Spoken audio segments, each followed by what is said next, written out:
Semua tahu, jeda pertandingan di round 3 memang terhitung masih lama, kurang lebih 1 bulan. Dan sejatinya kondisi inilah yang mungkin akan dimaksimalkan oleh PSSI untuk menekan tambahan kekuatan. Jelas, apapun pasti dilakukan mengingat 4 laga sisa. Sangat krusial, terutama yang sudah pasti 2 laga di bulan Maret. Bisa dibilang jadi kunci, apakah tim Garuda bisa survive atau tidak. Maka dari itu, salah satu cara untuk mempersiapkan tim adalah dengan menambah kekuatan. Dan setelah Oli Romani berhasil disumpah kemarin, PSSI mengumumkan 3 nama baru yang akan diusahakan agar bisa main melawan Australia dan Bahrain. Dan James, Emil Audero, dan juga Joy Pelupessy adalah nama-nama baru yang diharapkan bisa jadi alternatif tambahan. Sesuatu yang pastinya sangat surprising bagi semua pihak. Yang mana itu membuktikan jika PSSI serius dengan proyek yang diinginkannya. Hal yang diketahui membuat salah satu pemain keturunan yang sebenarnya juga masuk radar, yaitu Miliano Jonathan, ingin ikutan karena mengetahui proyek yang sangat ambisius dari PSSI. Di sisi lain, terkait Emil, sepertinya dia secara tersirat langsung mengirim sinyal kepada Martin Paes terkait persaingan di posisi kiper utama.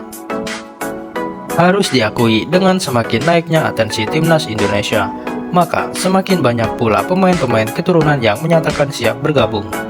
Tentu saja situasi ini jauh berbeda ketika timnas kita berada dalam masa kegelapan, terutama saat masa dualisme yang membuat timnas Indonesia hancur lebur. Wajar timnas Indonesia benar-benar dipandang sebelah mata oleh pemain keturunan. Alhasil yang datang pemain yang seperti itu-itu saja. Dan lalu masuk era Pak Iwan Bule yang kemudian disempurnakan oleh Erick Thohir hingga sekarang. Pelan-pelan cara Indonesia benar-benar mantap. Dan bergabungnya nama-nama seperti Jordi, Sandy Walsh, Rafael Strijk, Ivar Jenner, dan juga Justin Hubner seolah-olah jadi penanda kalau ini memang akan jadi tim yang menjanjikan. Benar saja, setelah masuknya nama-nama seperti mereka, kini era pemain sekaliber Tom Hai, Martin Paes, Jay Ises, Kelvin Verdong, Ragnar Oratmangun, Messilgers, Elianur Reinders, sampai dengan Kevin Dix benar-benar membuat komposisi timnas Indonesia makin diperhitungkan, bahkan di kawasan Asia. Apalagi setelah sekarang Indonesia berpeluang masuk Piala Dunia masih terbuka, yang membuat para pemain keturunan merasa kalau Indonesia memang sudah berada di jalan yang benar. Itulah mengapa Oli Romani akhirnya mau untuk membela Indonesia setelah melalui beragam proses alot yang situasinya hampir sama dengan Kevin Dix ataupun Messilgers. Melihat sekarang ini, yang waktunya sudah semakin mepet, mengingat 4 laga sisa round 3 yang begitu krusial, tentu saja PSSI akan melakukan apapun supaya timnas bisa tampil maksimal, terutama sudah pasti soal target menyapu bersih 6 poin di kandang kala melawan Bahrain dan Cina, dan juga mengambil minimal 1 poin dari Australia untuk kemudian mengamankan posisi 3 atau 4 di klasemen akhir sesuai dengan target awal. Maka dari itu, setelah proses Oli Romani, Pak Erick mengumumkan kalau 3 nama baru yaitu Dan James, Joy Pelupessy, dan Emil Audero akan segera dikebut prosesnya agar bisa main di bulan Maret. Tidak gampang memang, tapi berkaca dari yang sudah-sudah, kita percaya semua bisa diproses oleh PSSI. Tapi agak disayangkan, proses Jairo ternyata sangat rumit dari yang diperkirakan, tapi itu tidak masalah. Ada nama Joy Pelupessy. Walaupun kualitasnya masih di bawah Jairo, tapi Joy Pelupessy dinilai sangat berpengalaman, serta kematangannya tidak bisa dibohongi. Untuk itulah, kita optimis kalau Joy Pelupessy bisa menjadi tambahan kekuatan yang bagus untuk tim Garuda. Begitupun dengan Dan James serta Emil Audero Mulyadi. Sementara itu, terkait Emil Audero, Pak Erick mengatakan memang di posisi kiper, paling tidak kita memang butuh sosok yang secara kualitas tidak jomplang.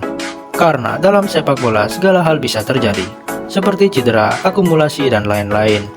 Terlebih dengan adanya persaingan, maka bisa membuat seorang pemain makin terpacu untuk terus meningkatkan performanya. Ada beberapa posisi yang kami lihat perlu diperkuat, salah satunya posisi kiper. Martin Paes luar biasa. Kita juga telah berbicara dengan Paes bahwa persaingan sangat diperlukan.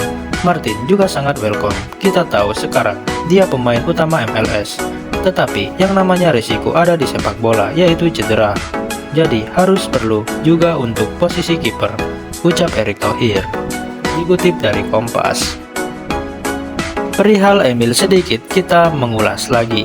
Soal kualitas kiper yang satu ini memang dalam kurung waktu 2 musim terakhir, performa Emil boleh jadi pasang surut, alias tidak konsisten. Musim lalu ia cuma main 6 kali untuk Inter Milan, dan di musim ini ia baru 8 kali main di FC Como dengan catatan 18 kebobolan sebelum akhirnya dipinjamkan ke klub Serie B, yaitu Palermo. Namun bagaimanapun Emil diprediksi akan bisa kembali menemukan form terbaiknya lagi, mengingat usia yang terhitung masih muda sebagai kiper. Dan benar saja di Palermo ia menemukan kembali bentuk permainan terbaiknya, yang mana laga terbaru Emil membantu Palermo menang 0-3 atas tuan rumah Cosenza. Di laga tersebut Emil mendapatkan rating 8,8 dari Footmob dengan 6 penyelamatan penting. Jelas penampilan Emil yang seperti ini seolah memberikan sinyal ke Martin Paes kalau ia siap untuk jadi kompetitor di timnas Indonesia.